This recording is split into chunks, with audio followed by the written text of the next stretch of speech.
Brother എന്നെ പഠിപ്പിച്ച ബ്രദറാണ്, എനിക്ക് KTSM പഠിപ്പിച്ച ബ്രദറാണ്. മാത്രമല്ല എൻ്റെ ആത്മീയ ഗുരു കൂടിയാണ്. എന്ത് കാര്യങ്ങളുണ്ടെങ്കിലും ഞാൻ ബ്രദറിനോട് ചോദിക്കുക. അപ്പോൾ ബ്രദറിന് എനിക്ക് കാര്യമായിട്ടുള്ള രീതിയിലൊന്നും ചെയ്യാനായിട്ട് പറ്റിയിരുന്നില്ല. പക്ഷെ എൻ്റെ ഒരു സമ്മാനം, ഒരു സ്നേഹ സമ്മാനമാണ് അത്. ബ്രദർ പ്രത്യേകം സ്വീകരിക്കണം, ഞങ്ങൾക്ക് വേണ്ടി പ്രാർത്ഥിക്കണം, ഞങ്ങളുടെ കുടുംബത്തിന് വേണ്ടിയിട്ട്. മാത്രമല്ല ഇപ്പൊ തന്നെ ബ്രദർ ഇതൊന്ന് എന്താണെന്ന് ജസ്റ്റ് ഒന്ന് നോക്കണം. കുഴപ്പമില്ല, ബ്രദർ നോക്കട്ടെ.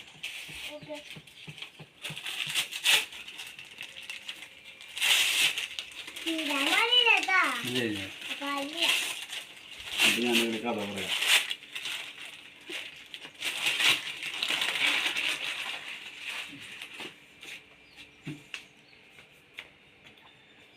കണ്ടോ, ഞാന് ബ്രദറിനെ ഒന്ന് വരയ്ക്കാൻ ശ്രമിച്ചതാണ്.